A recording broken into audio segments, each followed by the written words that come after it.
Oh, so you perfect, never, never no show, you know it, never, never, oh no, no nonsense.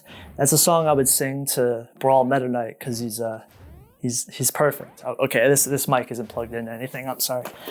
Fraud content here, dishonest content. To be real though, maybe I sung the song about Nana. Could you imagine fighting the ice climbers in real life and then having to get wobbled by them? Could you just imagine just like in real life getting chain grabbed? Okay, sorry, that's silly. Brawl's top tiers.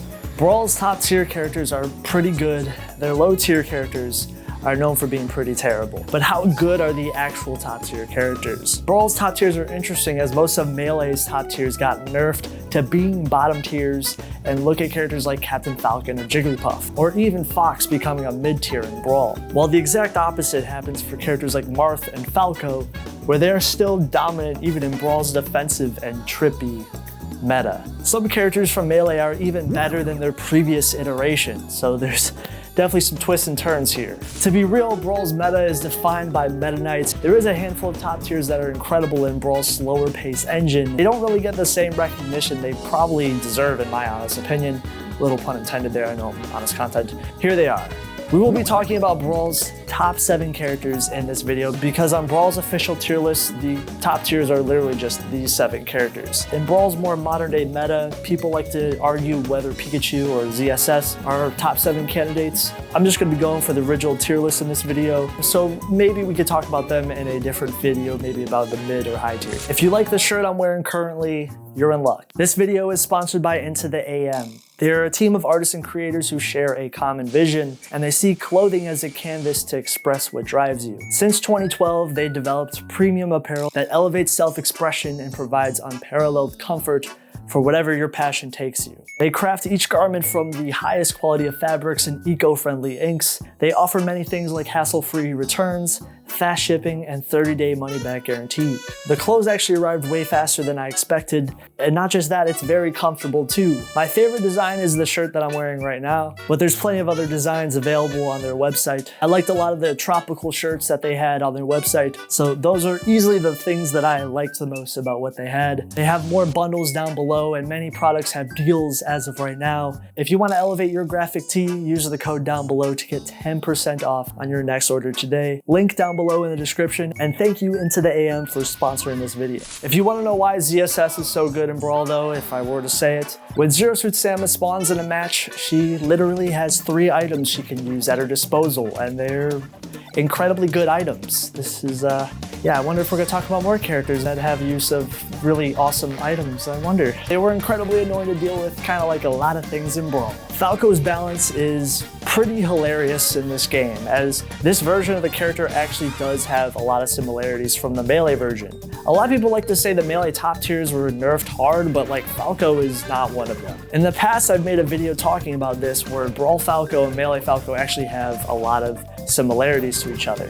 They did nerf the character a bit. This isn't like a one-to-one reincarnation of the Melee version, but they do have some similarities. His down air is still mostly intact. While it is nerfed from the Melee version, the move is actually still able to meteor. The move can actually be meteor canceled now, meaning its ability to spike was taken away. However, because its duration was made even faster, means the move is actually harder to meteor cancel. Is it gonna allow Falco to pillar combo? No, but that part of his gameplay is mostly gone.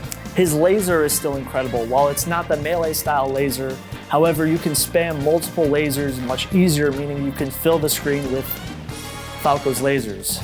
Yes, you're looking at this correctly. Falco can shoot 2 lasers out of 1 short hop, which is going to give Falco an edge in Brawl's slower paced defensive meta, because Falco is right at home in this meta and can camp. Yes, his melee shine was taken away, his KO power was even toned down like forward smash, back air, and down tilt, but they gave him enough utility in other areas to make him a top level character in Brawl. He has the ability to chain grab in this game with his down throw, which is a very good tool in this game. And his down air is the fastest meteor smash in the game. His Dacus was a solid tool for covering distance, and while sure his recovery is still a problem at times, and his power is toned down in some areas, and his fast fall speed still makes him get bullied at times, these things don't stop the plenty of positives working for the character. He's actually a pretty solid character in Brawl's meta, and you know, you're gonna see him spamming laser for sure. Snake is known for many things in this game, and I'm sure you might already know what I'm about to talk about. It's this move again. My favorite move in the whole series. Just look at its range.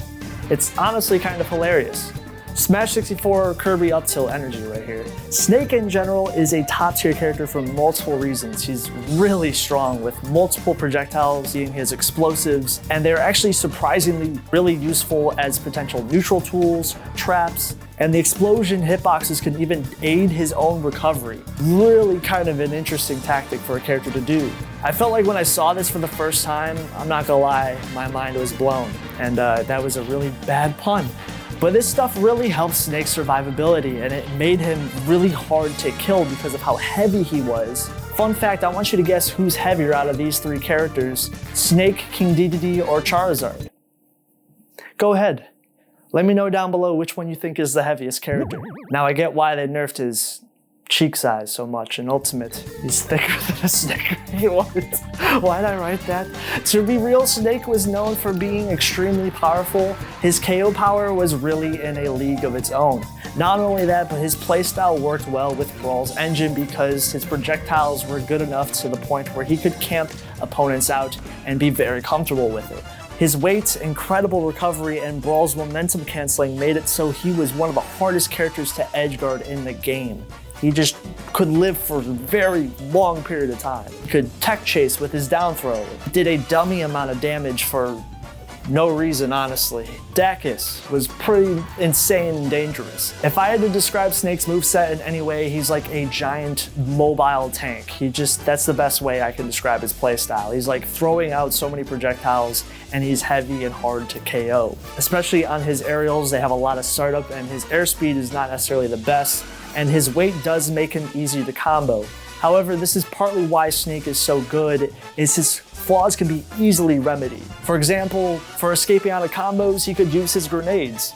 Bad airspeed, that can be fixed by his multiple options in his recovery utility. Or in general, this is literally the best version of Snake. He really only lost to characters who could actually counter his projectiles, and characters who had more mobility than him, like Pikachu, for example. Aside from this version of Snake was something else. He was absurdly defensive. He could land back on stage with his grenade with no lag and then immediately throw out his shield, and this meant the character had so many possible mix-ups he could do. He also has a ridiculous amount of range. Like seriously, I talked about his up tilt, but I didn't even talk about his F tilt, which is a super fast get off me tool for the character. There is a conspiracy that the reason why Snake's moves is potentially so disjointed and silly is that earlier in Brawl's development period, Snake's character model was possibly going to be larger at one point, and you can tell from early in-game screenshots of Brawl that this could have been a possibility. So maybe these really disjointed, weird attacks are a remnant of his larger character model in the past. Snake is really silly though, and yeah, this up tilts, man.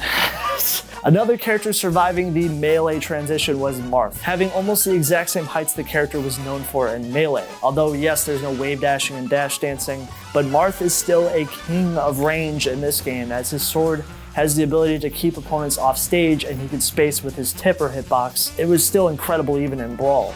He's a character with strong mobility, and he was given a mix of buffs and nerfs. While they did increase his jump squat by a frame, they did also in turn increase his range on his up air and down air, which is kind of funny because I don't think these moves are really that bad range-wise in Melee, but alright. Even his down air, which obviously not having a spike anymore like Falco's down air, it's still a devastating meteor smash, and it's easier to hit with its larger hitboxes. In a way, he still has a lot of the same flaws as Melee. With camping being stronger, Marth doesn't actually like to deal with camping even in Brawl. His aerials are best at dealing with characters who have no projectiles. And although it would be cool if Marth was just one day just decided to throw his sword maybe, I don't know. Send Marth my tip next time he gets camped by Falco's lasers. Just chuck that giant sword at him, boom, done. His recovery can also just be predictable at times, and he sort of relies on tipper punishes to get the kill.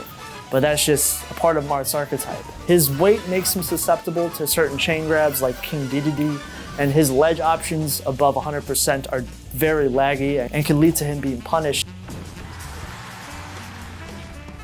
He can grab release certain characters like Ness, and yeah. His counter is even the fastest counter in the game, and a fully charged neutral B gave him a tremendous amount of horizontal recovery potential in this game. This is definitely an incredible version of Marth. He was a top tier for a reason. Surprise, surprise, Diddy Kong is here, and it's not like he's been a top tier before, right? This is the only time Diddy will ever be a top tier character, guys, and okay, I'm kidding. All right, we already know. Diddy Kong is known for one of his main mechanics being his banana. Now in Brawl, this is a game where he is known for having not just one banana, guys. 2 bananas. Oh dear Lord, I'm about to bring you guys back to the past. Diddy was the king of stage control in Brawl. He had access to 2 bananas in a meta where tripping already existed. So he's really good at using his projectiles and bananas to just block off areas of the stage and make the opponent mess up. Meaning Diddy Kong has some of the best projectiles in the game, and on top of all that, Diddy Kong was a smaller and speedy character. That meant he was good at running away and even keeping space. He even had his peanut pop gun as a potential projectile as well. You can't forget about that one either. He has powerful moves like Diddy Kong's throws and his down air, and his dash attack had almost no end lag and was super spammable. Easily one of the best versions of this attack. His main issue could be his lackluster ability to close out stocks because his moves stale pretty easily and his smash attacks are not really the strongest tools in his kit. He had a lot of brawl tech like glide tossing, which was essentially doing this to your opponent, and you're welcome. He could even use his bananas to stop potential chain grabs, and God knows that's going to be helpful in Brawl, right? His aerials were pretty speedy, and his recovery tools like his side special and up special were pretty decent tools. Monkey Flip could even meteor smash off stage, so even this tool was hard to contest at times. Diddy Kong can also have trouble when being counterpicked, as Diddy Kong generally prefers stages that are going to allow him to camp and use his bananas effectively. But nonetheless, Diddy Kong is amazing despite having a somewhat lackluster KO power at times. He is good at just, being Diddy Kong. And this is the only game Diddy Kong's ever going to be good. If you only know about Olimar and Smash Ultimate, this is Brawl Olimar. He had 6 Pikmin with him. He literally had a squad, a flock of Pikmin with him. Yes, I said a flock, I don't care. Why is 6 Pikmin a big deal? Well, it literally just gave Olimar a better recovery and allowed him to camp easier. His Pikmin had more health in this game. Olimar was just really powerful. His moveset led really well to Brawl's campy playstyle, and he had a high ability to rack up damage with his side special especially. And if he wanted to use a KO tool, he had his purple Pikmin on deck. Olimar was a great character in Brawl's meta because of his ability to play defensively and hold back and do this. With his amazing amounts of range on his attacks, sure, spawning Pikmin was mostly based on RNG, but you could just camp for the good Pikmin and hope to get as many purples as possible. Yellow Pikmin were good at stopping approaches, the white ones were used to zone with their high amounts of damage, and his hitboxes are actually surprisingly long lasting, which adds a level of annoyance to dealing with him. The only reason I say this is because a lot of people that I've spoken to about Brawl's meta, they have told me how annoying Olimar can be. He has a down air that is a meteor smash, and he has long-lasting moves. He is one of the smallest characters in the game, making him really hard to hit and punish. Oh, did I mention his down special? It has armor? Yes, you're hearing me right. Down special allows Olimar to gain super armor on frame 2 of this move.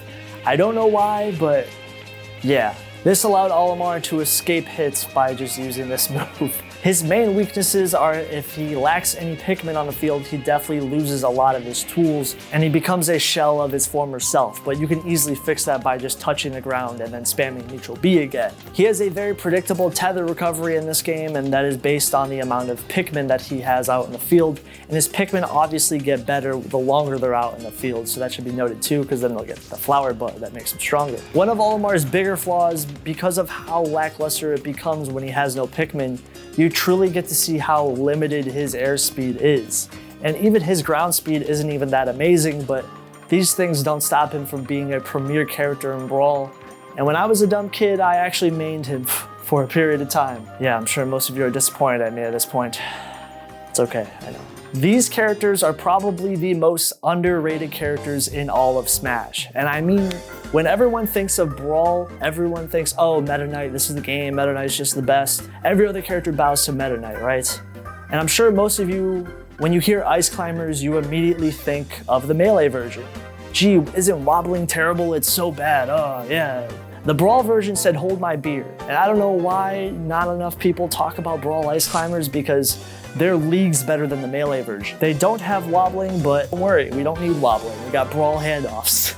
They're basically a spiritual successor to wobbling. So in a way, wobbling is gone. There's still infinite handoffs in this engine.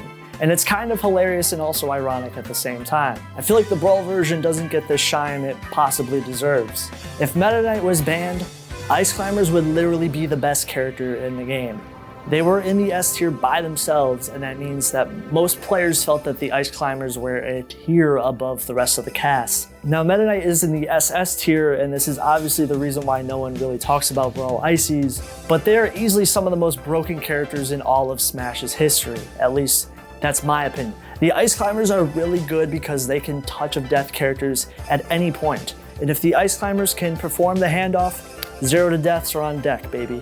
Their AI is much better in Brawl. This benefits their recovery a lot. You have a way more consistent recovery than the Melee version. And because Nana is a lot closer to Popo this time around, it benefits pretty much everything. They have buffed attacks like forward air, literally meteor smashing off stage. In Brawl, the player possesses full control over the following climber during a grab, allowing the player to combo off of it easier, along with the Ice Climber's grab being slightly faster, which added to their buffed grab game. Blizzard was a stronger tool because of the amount of range on this attack now. Now obviously wave dashing and dash dancing are not in Brawl. If you were a slower character that didn't have the mobility to try to escape from the Ice Climbers, you were effed. Good luck, Ganondorf, in your elderly walk animation. This is actually one of the things that made Meta Knight the best character, because he could actually run away and had the mobility to try to take them on. It's definitely an interesting matchup, as Meta Knight is flying around like an airplane while the Ice Climbers are waiting for them to touch the ground. Now, I know you've seen every video on Meta Knight possible, so if you've been living under a rock, he's the best character in the game, literally being the meta of Brawl. And I'm not necessarily going to deep dive that heavily into every intricacy about Meta Knight and Brawl, as plenty of other people have probably done that. We would be here all day if we could do that. It is important to know how he fared against the rest of the cast, or I guess you could say how they fared against him. He literally was 2 tiers above the rest of the cast, a tier above the Ice Climbers, also a tier above the rest of the cast. So that shows how big of a difference the rest of the cast is compared to Meta Knight. It's mainly because Meta Knight is good at almost everything. He can kill with a lot of his moves. He has hilarious amounts of recovery utility, as every single special move in his kit was a recovery tool for him. He has some of the best frame data in the game. His up air could be spammed so many times all day, every day. Up air, up air, up air. But to be honest, you could just spam all of his aerials because he had multiple jumps and you could just fly around and you just do your thing. And his up special was even ridiculous. His smash attacks were very fast and he had strong KO power. His main weakness was supposed to be his weight, as he is a little bit on the lower end of Brawl's weight list. But this can even be fixed by his insane amounts of recovery tools and hit stun canceling, where he can even use his aerials to sort of cancel the hit stun to allow him to live longer. Now, some of you might be saying, oh, Meta Knight's moves don't deal the most amount of damage though, and they don't deal the most amount of knockback. Well, this actually benefited his own combo game, because this meant it was easier for them to just combo into themselves. So what made these moves potentially bad on paper actually made them really good. They were incredible moves at stringing combos together in Brawl's floatier engine, and his down tilt was basically like a Marth down tilt. Tornado was free on shields and could break them, and could even take you to the top blast zone if he really wanted to, Bayonetta style. He was basically the best edgeguarder in the game because of his punish game being so strong. He could literally just do anything to give people. It was actually safer to just wait in the middle of the stage, to wait for Meta Knight to get back on stage, than to try to contest him. That's how bad it was. I don't want to spend the whole video just talking about Meta Knight, because he's honestly been talked about pretty much to death. Maybe I could spend another video deep diving on all of the top tiers in Smash. Just know this. Just imagine how bad is it for the low tiers to fight Meta Knight. Meta Knight can literally just camp those characters so effectively in this game. He can just invalidate their bad mobility and recovery options. If you compare him to Brawl's lowest tiered character, which is Ganondorf, it's laughable the difference in viability the two have. It shows how stark the difference it is between Ganondorf and Meta Knight, as Ganondorf has a mediocre amount of KO power, speed, terrible mobility, and an awful recovery, and Meta Knight is literally just yes to every single multiple choice question, just said yes to every single stat in the Fallout Create a Character intro, and became the best character in this game. It's really interesting the difference between the low tiers and the top tiers. Meta Knight in general is that good. He is him. If he was banned universally, which they did experiment with it, but never really stuck, they did try to ban Meta Knight's camping and ledge stalling. This led to people simply running under the stage called Scrooging. Even this would become banned, as this would be known as a iteration of stalling. In a way, you probably would have a more diverse meta if Meta Knight was banned, but at the same time, there's a lot of people who actually love Meta Knight, and they say he's actually the funnest character in the game despite all the weird stuff about him. So there is that too. If you ban Meta Knight, you're also kind of banning one of Brawl's freest characters, and definitely one of the craziest characters ever introduced in Smash. There is a little bit of a debate there. But anyways, that's Brawl, baby. There is a Patreon down below if you guys want to get videos early and support the channel. Stream my album, Zach on a Sapphire. Take care. Hope you guys are doing well. Peace.